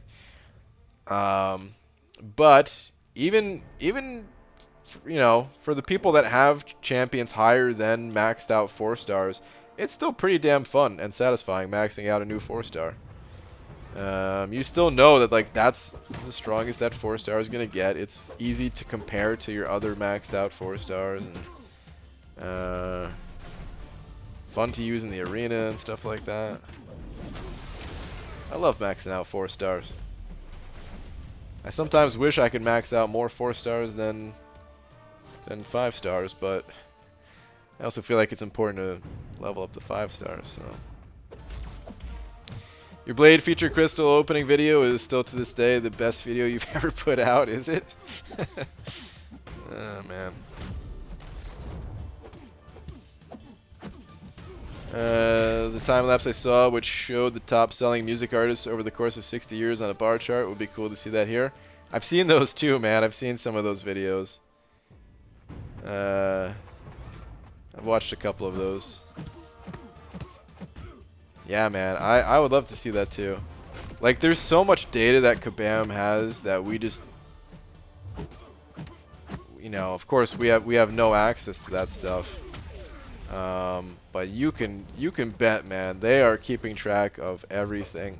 When it comes to, you know, they know every little detail. They know when it's time to put out new content because of how many people have completed it. They know which champions are most desired to add to certain deals and stuff like that. They've got it all, man. I'd love to see more. Okay, question. Is Silver Surfer worth trying to get? Oof. I mean, how are you trying to get him? Because the arena's almost over, so I hope you're not going down that route right now where you're just going to be trying real hard these final 10 hours. Because, oh, man, that's not a good approach. Wait, is this crystal even available right now? I don't know. Here's the bottom line about Silver Surfer, though. We were kind of said this not too long ago in the stream. He's a fun champion, which is subjective, but I find him to be fun, personally. But he's also doesn't seem to be all that useful of a champion. He kind of takes a lot of work to get the maximum, you know, effect from Silver Surfer, which other champions for less effort you get more out of that champion. So it's like, why put all that effort in unless you just really enjoy his playstyle? He has crazy high prestige, and I think that's why there's two reasons why a lot of people want Silver Surfer. One is his prestige, and the other is because he's Silver freaking Surfer, and people have been waiting a long time for Silver Surfer to get added to this game. Of course, everyone might have their own reason. Oh, God. Ooh, that evade. Thank you so much, Stealth Spidey. Of course, everyone might have their other reasons, too. Maybe they just want a, what kind of immunities does he have? Again, I can't remember. Shock or something like that? I don't know. He's got some utility things that maybe people are going after, but for the most part, it's because of his high prestige and just because people love Silver Surfer. Hey BG, what's up, Last Sarnian? Met up with a girlfriend's cousin who used that snobby pronunciation of Vaz during the whole time, or during the whole time. He made me want to punch him in the Vaz. Wow. Oh man.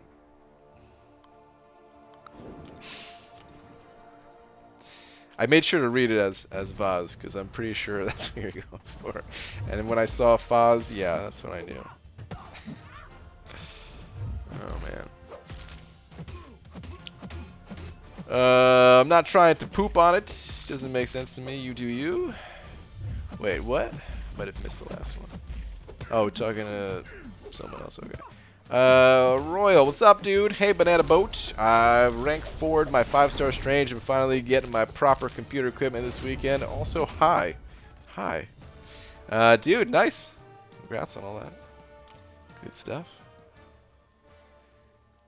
Is he worth selling a testicle for? No. No, no. You're going to want to keep those, probably. Well, I mean, what are they good for, really?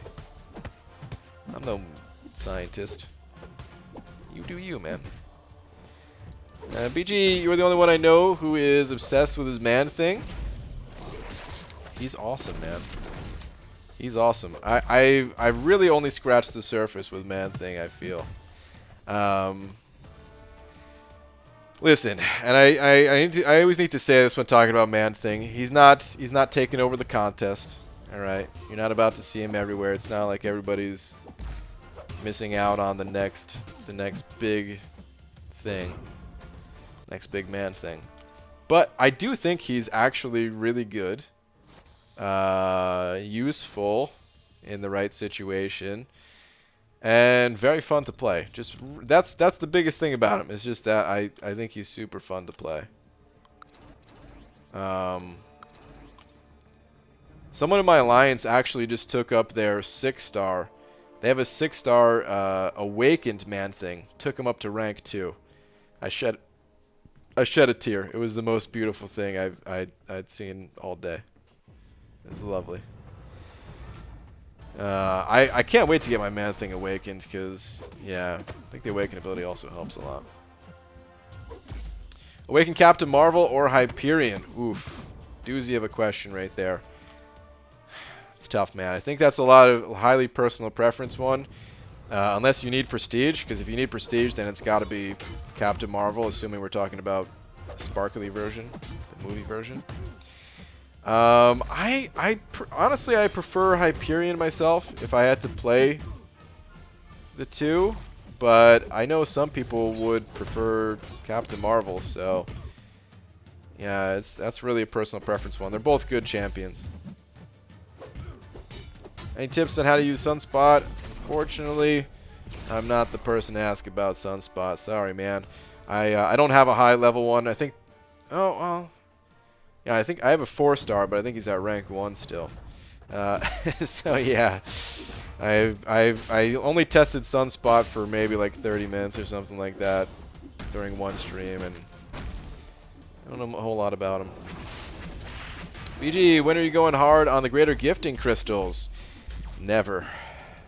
Never, man. You know, I'll pop the ones I get for free, but it's unlikely that I'll be buying any with units this year. There's a slim chance that I might pick up a couple crystals if I really need to complete my gifting milestones and stuff, but otherwise, nah. I'll save my units.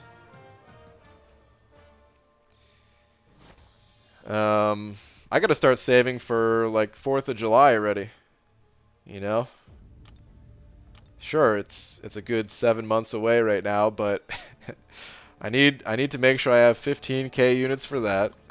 And need to make sure I have units for featured grinds, the Abyss, whatever else. Greater gifting crystals, they are a bonus item the way I see it.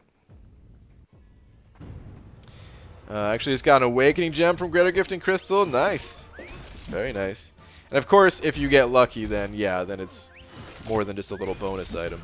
But you gotta get lucky, like you did there. If I can guarantee a 5-star awakening gem, I'd spend some units, sure. BG, thoughts on Invisible Woman? Pulled a 5-star, totally clueless about her. The short version is that she's a pretty cool champion. You know, we were just talking about her the other night. I feel like when I tested her out, I felt like there was a lot of potential with her.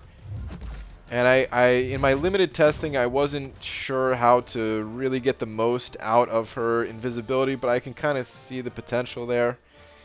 And I still haven't really given her much time to figure that out. But that's kind of how I feel about her. Is that, you know, she's initially a little bit difficult to use, and was it Code? I think you were saying that she's not that difficult to use once you play her for a little bit or something like that. I can't remember what you're saying about her, but yeah, with my first like initial impression is that I see potential, but kind of hard to capitalize on it. Maybe if given enough time, with a little bit of patience, maybe she's worth ranking. But for now, I have her at rank 3. I'm eventually gonna rank her up, but she's just not a top priority for me at the moment.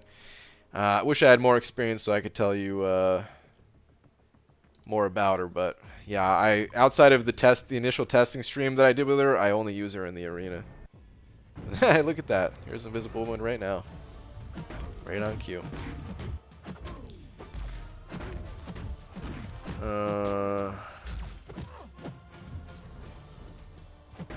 They want to save 20K for the 4th of July? Yeah, maybe. Honestly, I don't know if I'll ever get there, but one of my goals in this game is just to have an absurd number of units. Like 100,000, you know? The most I've ever had was like a little over 20K, so 100,000 is kind of a stretch, but it's like if I actually saved my units for an entire year, I could have 100,000. If you hit all the milestones every week, that's 2,000 units just from the arena right there, not including what you get from the... Wait, is that just the arena? I think that's just the arena. Oh man, I gotta do some unit math. It's been too long. The numbers are not fresh in my head. But yeah, and this is including battle chips too. So just with the milestones themselves, it's 135 times 3 plus 65 times 2, so 535 units times 2 in the week, so 1,070 units just from the milestones themselves. And then, of course, if you're getting all those milestones, you're also getting quite a few battle chips. I guess that would probably be a little bit below 2K, so maybe it was 2K including the other things going on. But anyway, it is possible to get a little over 2,000 units a week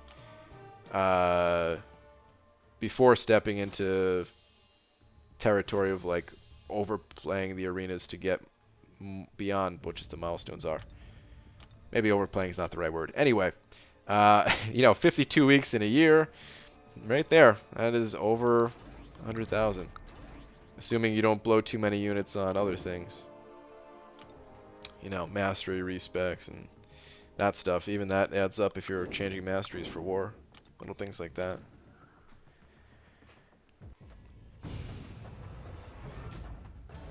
This may be a noob question, but what does Ghost's Awaken ability do for her? It does two things. She starts out the fight in her phased form, which just allows you to get that opening, of course, right away. It's nice. And also, anytime the enemy attacks into you while you're phased, you gain some power. So you actually gain power faster than your opponent does if Ghost is awakened and you're playing it right. Should I rank up Ghost without Hood? You don't need Hood. I mean, Ghost, she has her unique playstyle though, so just keep that in mind. Some people like that playstyle, some people don't. So, you know, you might want to play her a little bit, but as long as you like her playstyle, then yeah, go for it. Streaming long, BG? Actually, wow, it's right about that time. No, actually, this is probably my last round. I didn't even realize how late it was getting. You open any greater gifting crystals? I have some from the milestone events. I'm going to wait until I get all the milestones, and then I'll pop them open.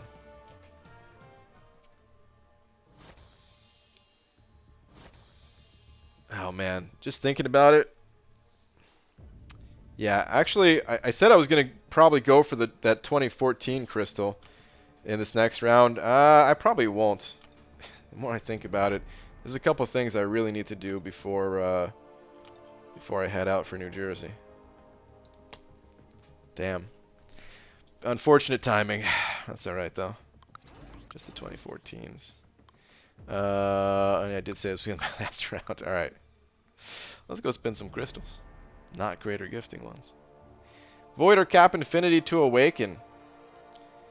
I usually recommend Void. If it's always going to depend on what your needs are, of course, and which champion you prefer playing and all that. But with Captain Beardo, his awaken ability is not reliable until you get him to a high Sig level. Whereas Void, he doesn't need a high Sig level. He benefits from one if you got the Sig Stones, but he's fine even at Sig level 1. Void in some situations is not even useful until he's awakened. Same thing can be said about Captain America, but it's different. Like he doesn't rely on his awaken ability nearly as much as Void does. But you know, even all that said, even though I think Void kind of needs it more, it always depends on the situation, like I said. So, but yeah, I'd be much more inclined to awaken Void in most cases. You still find Void relevant in current endgame? See a lot of nodes to counter or even punish his heal reversal. There are some nodes that do that, yeah, but he's absolutely still relevant, yeah. I don't use him in war anymore, but some alliance mates use him in war still. And in a lot of questing content, he's still really good. Absolutely. I would have used him so much. I would have used him a crazy amount in Act 6 in my itemless adventures if I had a Killmonger. Not having Killmonger hurts a lot. But yeah, he is so incredibly sustainable if you have the right build and a Killmonger on the team. I mean, I was going through, you know, that was my plan to get through Labyrinth of Legends without using items, and I made it almost all the way around. I got stuck at you know, War Machine a couple times, but I mean that gives you an idea of just how sustainable he actually is.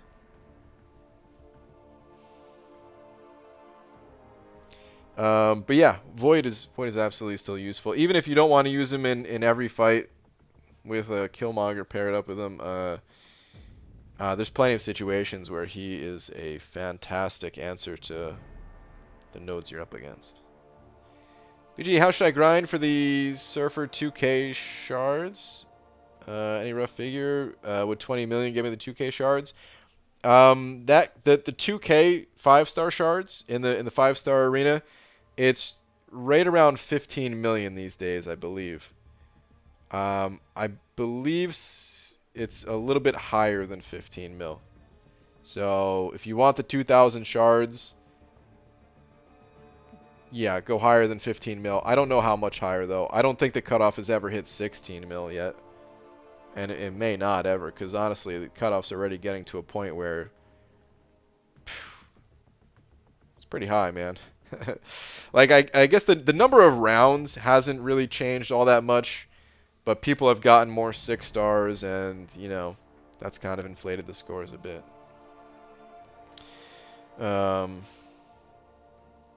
But I still see, you know,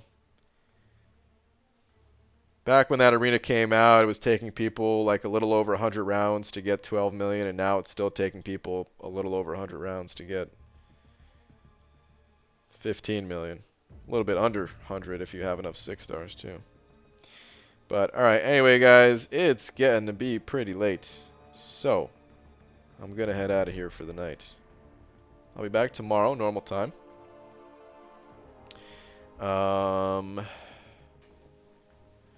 Any videos coming out on how you went about gifting event? Apudas, yes. As a matter of fact, I recorded one today, and that will be posted tomorrow. It's like an 11 or so minute video, something like that. I probably rambled too long. But I basically got the mutant mastery cores, and let's face it, I always ramble too long. But in this case, I felt the need to really emphasize that people should not buy the mutant mastery cores, and explain what people should buy instead, type of thing. Other cores, basically. You know, that's like it could have all been wrapped up in like 3 seconds. Here's what I spend my units on, and here's what you should spend your units on. I have a problem, man. I talk way too much in these videos lately. My last video, it didn't have to be a 30-minute video. My Alliance War video didn't have to be a 1-hour long video. But anyway. That's it. I'm out of here, guys. Poised Gourd, thank you very much for being tonight's biggest D. I appreciate it. And thank you to everyone else. Some other super chats. Thanks, guys. Thanks for hanging out, making it a fun night as always. And yeah, I'll see you guys tomorrow. Good night, everybody.